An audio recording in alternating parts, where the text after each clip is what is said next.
Ladies and gentlemen, this is Robertson, and welcome to another episode of TerraFirmaPunk 2.0.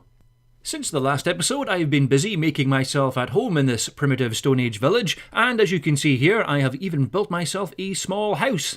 It's nothing fancy, but it does protect me from the mobs and gives me a place to store my stuff in the meantime. As you can see, I've put all my moulds and pottery inside that chest, and as we go into the house, I have got another double chest which I have dumped all the junk and the gift rewards I've got, and also a barrel as well, so if there's any excess overflow I can put it into that. And because we can't store tools inside chests, I've created this tool rack here, so as you can see I've put my newly made copper tools and a few stone ones onto it, and I can just access them whenever I need them. Now there's two more things I need to create using the casting method, and one of them is a sword and also a chisel, so I can actually make a start on some of the basic building blocks. These two new items are going to be seeing a lot more use than the copper ones, so I need to make them out of something tougher than just plain copper. So I've decided to use bismuth, sphalerite and copper to try and make them out of bismuth bronze. Normally I'm not a big fan of wasting sphalerite like this because it's needed for brass later on in this pack, but right now I need a weapon that's got far better durability than something just made out of copper. And the same goes for the chisel. It's going to be seeing a lot of use when it comes to building stone bricks. As you can see here, I've got the copper, sphalerite and bismuth all in the proportion that should hopefully give me bismuth bronze, and if I've done my calculations right, it should give me 200 units, which should be enough for both of those casts. So once again, we add the straw, and then the wooden logs, and just light it using the fire starter. Or not, as it just broke. Oh well, that's okay, I'll use the torch.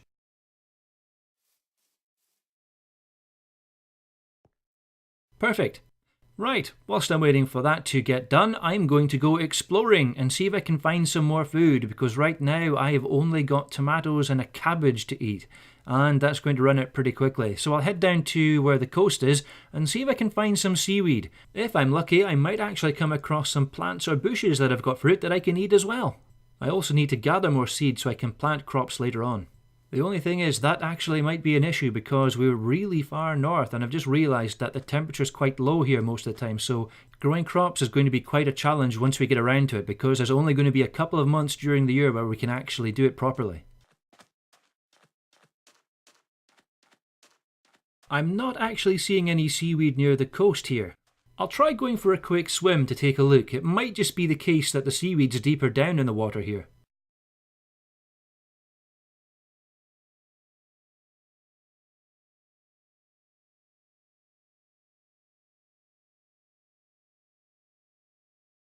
Nope, I'm still not seeing any. Now that is weird, because normally you find it pretty much as soon as you go anywhere near the sea. It might just be the case that this particular biome doesn't have much seaweed in it. Oh, hang on, I see something. That looks as if it could be it.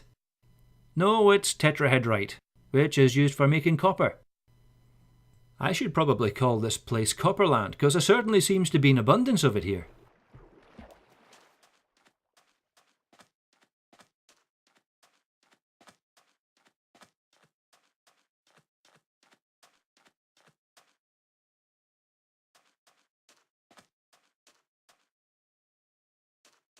Ah, cool. There's a moai over there.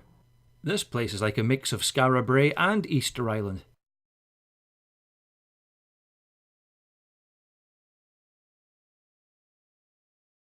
Still no sign of any seaweed though.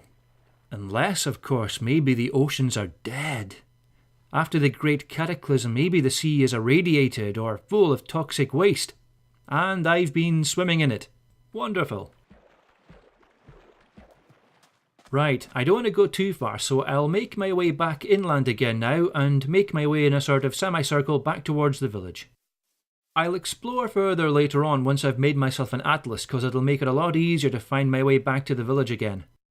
Now, the reason why I'm saying this is because this isn't the place you want to get lost in, especially once it starts getting dark. The plains biome's not too bad, but the mountains and hills edge and rolling hills tend to spawn pretty nasty critters at night time, and they're certainly not the kind of things I want to face when I've only got a stone axe. Anyway, I'll just climb up here and get a good look at the surroundings. Looks like it's mostly swamp and marshlands to the south and the east from here, and that's definitely not a biome I want to go into. Mainly because of those damned annoying mosquito swarms. Now I just need to get down from here. Ah, what the heck. Geronimo!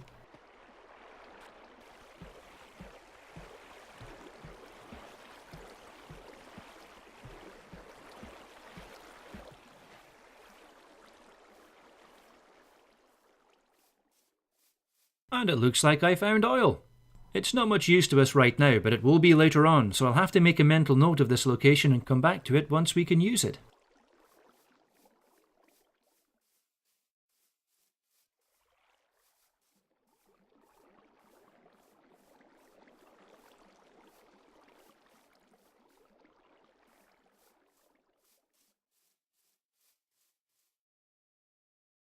Ah, hang on, there's something up there next to that giant tree stump. It looks as if it could be yellow peppers or maybe unripe tomatoes or something.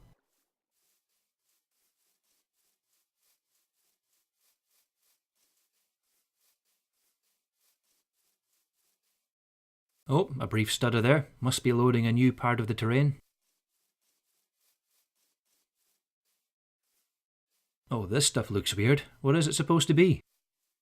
Maize! Ah, otherwise known as corn. Excellent, I'll just take all of them.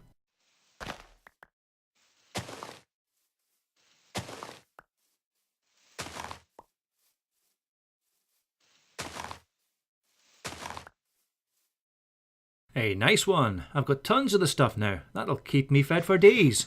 With my belly filled with maize. It rhymes. Brilliant.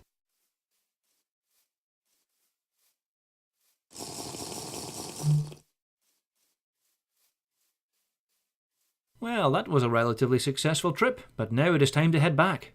And not a moment too soon, because look up there. It looks like it's starting to get near dusk already. Oh, right. Time to run, I think.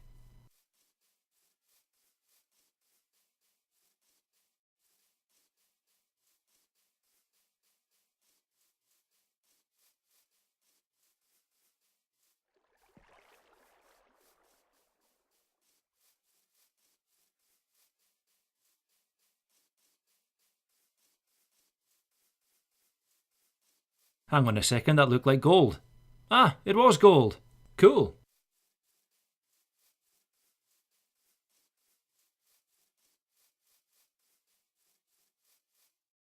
Hematite. And I know for a fact that that contains iron.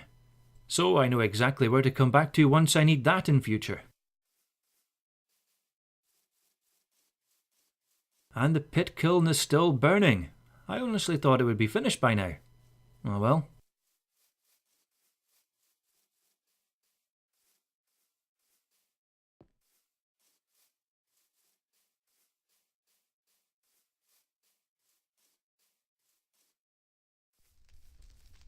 Well, at least I'm back well before sunset, so I'll just go in here now and store the maize and the seeds. And I think I'll keep one of them to eat though, that way I can munch on those when I get hungry.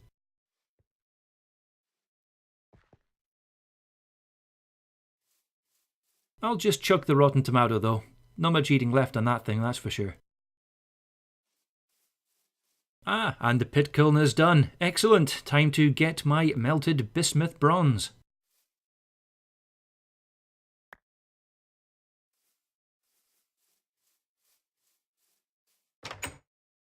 Oh, there's only 160 units. I must have been way off of my calculations then. That's okay, it's enough to make the sword first. And then what I'll do is I'll add some to the chisel cast, and off camera I'll just add the rest. Which saves you guys the boredom of watching me do it all again.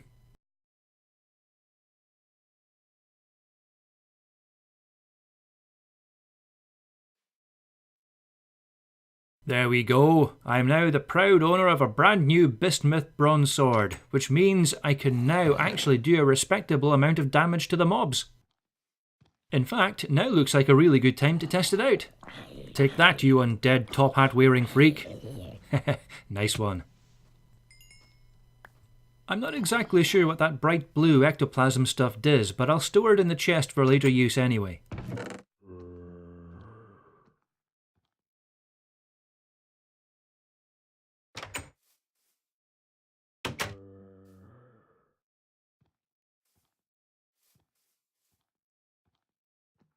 Yeah, at least I look like I mean business now. And the sword actually goes with my combat fatigues and tactical vest. This is actually a pretty neat touch that's been added. Because I've introduced copper and metalwork into these guys, their weapons and equipment have actually been upgraded. For instance, that warrior was using a copper axe and had leather armour. The last time I saw him, he was still wearing furs and had a stone axe. I've noticed there hasn't been any cosmetic changes to the village itself yet, but those might be yet to come. I guess we'll just have to wait and see.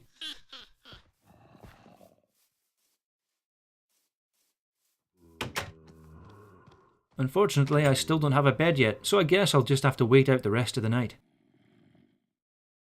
Actually, I've just remembered I have got quests to hand in, so might as well do those now to kill time.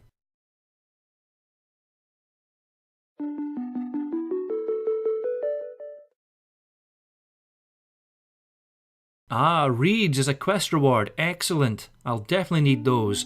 I need those to make paper, otherwise I've got to use wood pulp. And for that you need some really expensive and complicated forestry mod machines, so this is going to be really helpful. And more so because it looks like I need paper for this particular quest.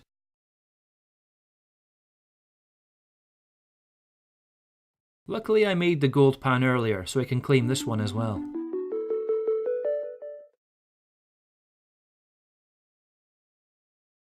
I'll get this one later on. I'll be making the moulds anyway, and I can certainly do with one of those fruit trees for a renewable source of food.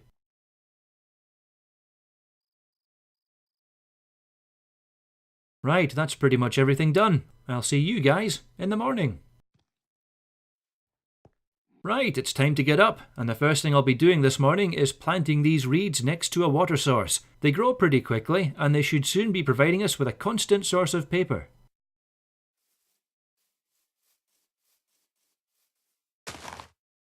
That should do it.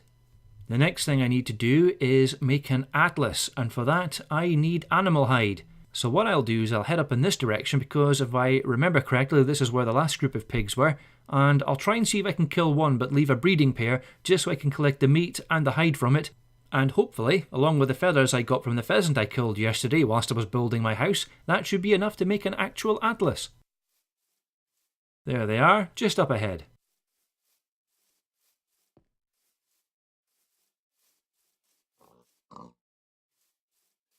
Okay, this one is a male, and so is that one, and this one's a female. Right, sorted. I'll kill this one.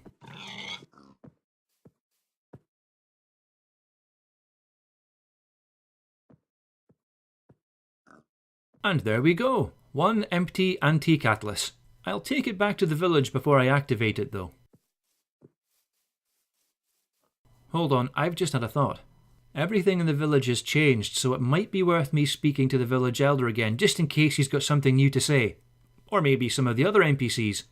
I've not really spoken to any of them, so it might be worth me making a habit of doing that at the beginning of each episode, just to make sure I don't miss anything important.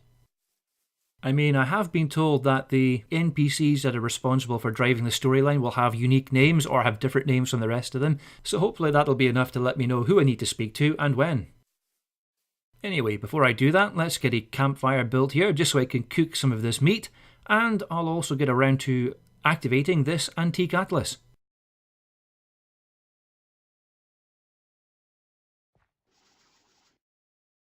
I need some wooden logs, but I should have plenty of those next to my house. I'll just get them and bring them back.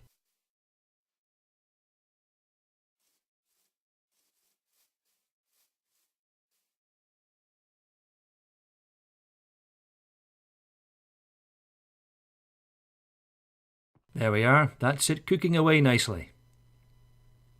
And whilst I'm waiting for that to be done, let's activate this atlas. Perfect, now we can see the surrounding area, and even add a marker to it. The first one I do will be for this village, so I'll just select the option to add a marker, and just type in the name, Stone Age Settlement. That should do it. This will certainly make it a lot easier to find this place again once I go exploring further afield. Now I'm just waiting for this pork chop to be cooked. This is where I miss the hickory logs. They burn at a higher temperature, so they cook food a lot faster than these pine ones do. I shouldn't complain though. At the end of the day, these logs still burn, so they get the job done. Anyway, that should be enough. I'll just go and store these items of junk, then I'll go and start speaking to the villagers.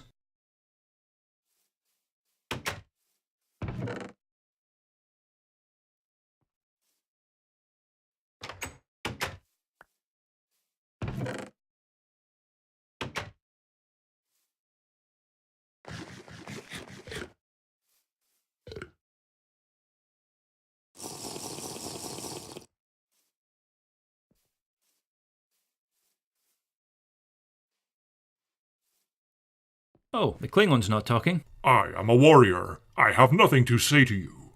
Oh, well, screw you then. What the hell happened to this guy? Wounded hunter. Oh, Chieftain and our best warriors, dead. All is lost. Oh, that doesn't sound good. I wonder what Gandalf has to say about this. Our worst fears have come to pass. This badly wounded hunter was one of the men our chieftain took with him to vanquish the trolls. Alas, it turns out that he is the only survivor and barely made it back to us alive. Oh no, what happened? It was a massacre. When they found the trolls, they were too numerous and too deadly, even for our best warriors. They fought bravely, but sadly they were no match for those ferocious beasts. What's going to happen now? As the village elder, it is up to me to lead our people until a new chieftain can be appointed, but our situation now appears very bleak indeed. With our chieftain and our strongest warriors slain, we will struggle to find food and survive in these harsh lands, even with these incredible new copper tools and weapons you've given us. The zombie attacks are getting more frequent, and if the trolls continue to expand into this valley, then it is just a matter of time before we're overrun. The only choice open to us is to move on and try to find a new home, somewhere safer and with an abundance of food and water. Where will you go? I know not. We dare not go any further north, especially now that winter is coming. The best lands we've seen all lie to the south, but those are already crawling with zombies and hideous beasts. Had our chieftain and his men still been alive, we could have risked pushing further south, but alas, those we have left are barely strong enough to defend this village. Unless, of course... No, I could not ask this of you. Oh, hang on a second, I can see where this is going. I'm out of here. Oh, come on, I can't say that. No, please continue. What were you going to ask me? You have already proven yourself a skilled fighter, and you've taught us the forgotten art of metalworking, so it is clear that you are more than capable of surviving in these terrible lands alone. Our situation is dire, and I beg you to consider helping us to find a new home. What say you? Will you accept our plea for help and become our champion? Very well, I accept. I'll help you find a new home. Marvellous! I don't know how to thank you. Please, take as long as required to prepare for your travels. Once you find somewhere suitable and you're able to make it safe enough for the rest of us, then find the tallest mountain nearby, build a 3x3x2 signal fire, and light it during the night so that our scouts may see it. And if all goes well, then we should all be with you within a matter of days. Right. Find somewhere good, make it safe, find a mountain, and light a great big signal fire. Got it. This is actually getting interesting now. I thank you once again for agreeing to do this for us. If you succeed, it will give our people hope again, and we will be forever in your debt. No problem. I'll see what I can do. No pressure, of course. Farewell, our champion. Safe journeys to you, and all the very best of luck. Thank you, and farewell. So, it looks like things have suddenly gotten very interesting. He doesn't look happy, though. I am a real warrior. I should have been made champion. Yeah, get over yourself, Worf. Now, the best option that's available to me at the moment is if I check my map here, we can see that we've got the coast in the bottom left-hand side here, so to travel such a long distance in a short period of time to find new lands for these people, my best option would be to build a boat and follow the coastline to the south. And if I'm lucky, I should hopefully be able to find some more suitable lands down there somewhere. At the very least, the lands to the south should be warmer and food should be more abundant. I could travel by land, but progress would be a lot slower, and I would be more at risk of being attacked by monsters. At least in the water, I've got the advantage of being faster than them, especially in a boat. Speaking of which, I'd better make a start on building a boat now. For that I'll need some logs. So I'll just use this crook to get some sticks and saplings from this pine tree and then chop the SOB down.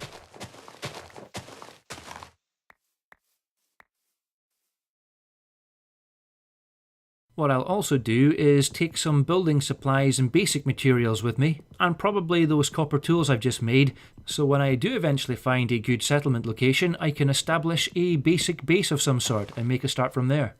That's where the barrel is going to come in useful, because I can put items into it, seal it, and carry it on my back, almost like a small portable storage chest. I'll just use this saw to turn some of these logs into wooden planks.